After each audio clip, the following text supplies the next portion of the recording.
Hey guys, welcome back to the Son and Tim show. My name's Tim, he's Son. We're excited to come back and talk about the Chicago Bears. And how they are the worst organization in all of the NFL.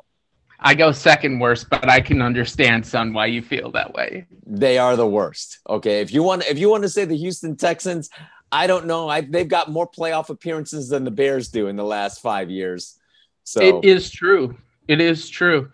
We're pretty ridiculous when it comes to our football team and our ownership. So, guys, what we're going to do is we're going to kind of break down this press conference that happened last week. We got 3 or 4 main areas we want to look at, and we're going to give some opinions.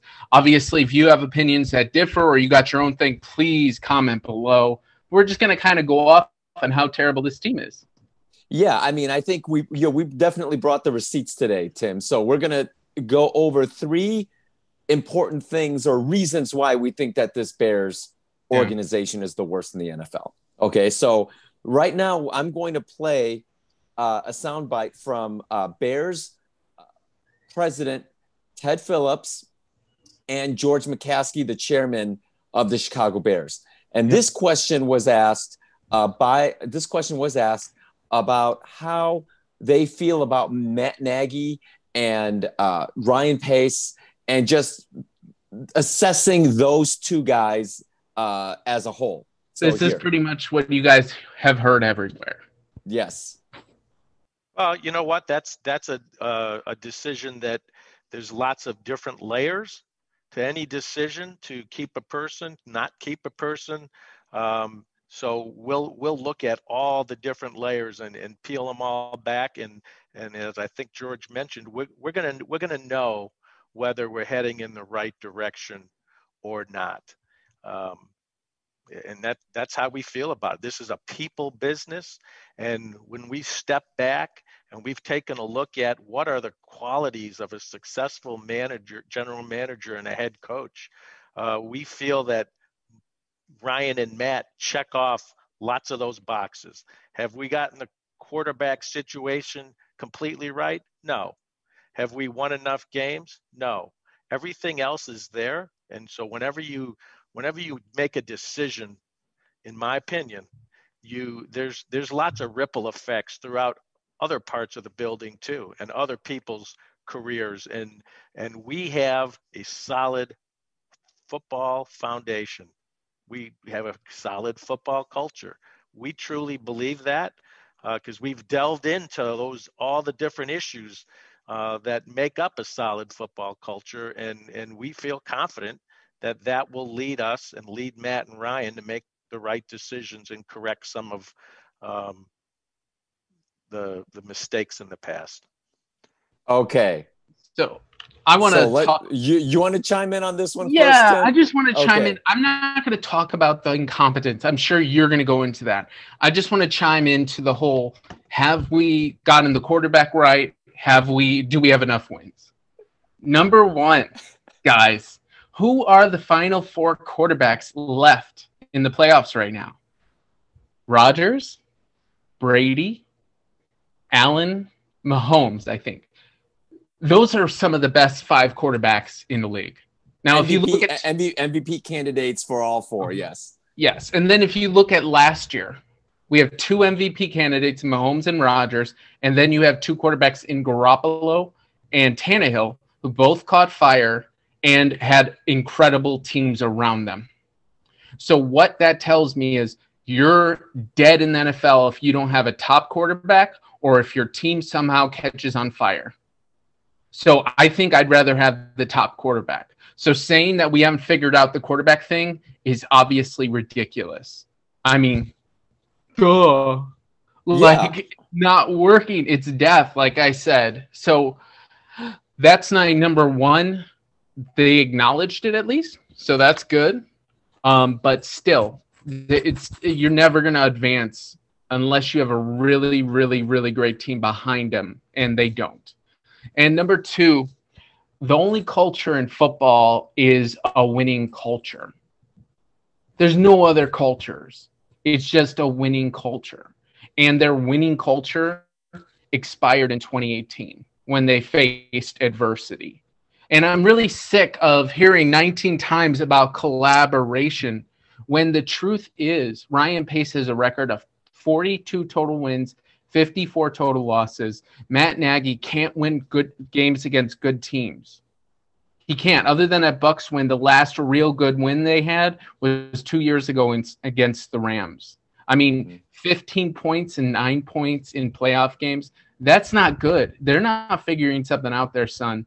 And I think what's really frustrating about this, and you're going to go a little bit more on incompetence, their people, and I'm going to go into a little more later, but their relationships are clouding their mistakes.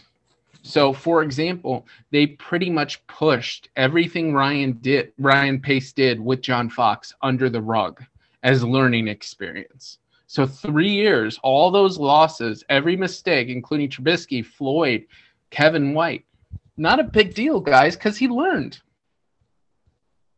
I just think that's really upset. Obviously, you look at offensive tackles. I think that's one other thing I want to point out.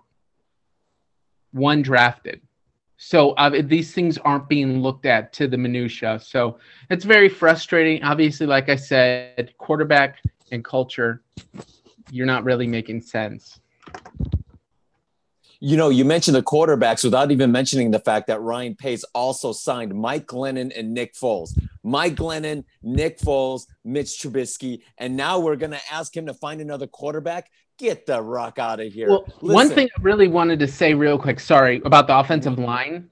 They were touting the fact that they worked together with the collaboration to fix the offensive line, right? And they finally found the right combination because Ryan was talking to Matt and all that. Well, the problem here is you put yourself there in the first place by drafting one tackle in 5 years and needing to sign all these unrestricted free agents at center, backup Alex Bars, Mustafa. This is your fault. And these things are being completely overlooked because of collaboration. Why the hell are you there? It's not being looked at. So go ahead with the quarterback. Well, yeah. I mean, I was just, just to finish up on what exactly was said by Ted Phillips. The fact is that he said, did we get the quarterback? Did we get the quarterback right? No. Do we win enough games? No. I mean, what else is there, Tim? That's it. Those two. He went on to say things like, but they check off all the other boxes, all the other things they do well. What other things, Tim? What other things are there? What are the things that are talking about the field at Soldier Field? They're talking about, the facilities. They're talking about how they handled COVID. All those extra things which are important, but not as important as a winning culture. You're a sports franchise. You're supposed to win. That's your job. Your job is to win games, play games, win. I don't understand this. You talked about the only culture is a winning culture before. Well, there's a losing culture too. And to me, that is a losing culture that you're setting. If you're far more comfortable with just having people that you like around you, surrounding yourself with a bunch of yes people, as opposed to maybe hearing some hard truths, as opposed to maybe having to face the music and realize that you've made some bad choices as a franchise. Instead, you're encouraging the culture. You don't want a culture of accountability then, Tim. What you want is just comfort. Yes. Nothing good happens when you're just comfortable, Tim. You have to go out of your comfort zone if you want success. And the fact that the Bears want to sit here and play this game with us, the fans, when we sit there every single Sunday, we watch these games, and that's what we get. Yeah. I mean, come on, guys. I mean, that says it all right there, Bears fans. They don't really care that much about winning. As long as the environment is good and it's comfortable for the owners and they like one another. Who cares that we're 8-8? Actually, 8-9. And actually, if you want to count that press conference, 8-10. The fact is that the Bears stink. And this is what we get, fans. This is what one of the charter franchises in the NFL, this is what we get. So I got a question for you then. Do you think that quote by Phillips pretty much pushes Trubisky out the door?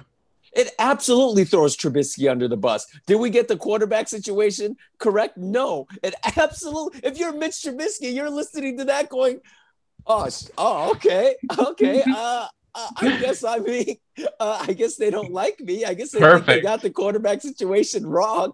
I mean, yeah, of course. I mean, they absolutely threw Mitch under the bus there. It's crazy to me that they sit there and they talk about collaboration. They talk about the work environment. And then here we go. Let's just throw our starting quarterback who we traded up to get, second pick in the draft. Let's throw him under the bus. Yep. I mean, that is our organization. That is your organization, Bears fans. That's what they do.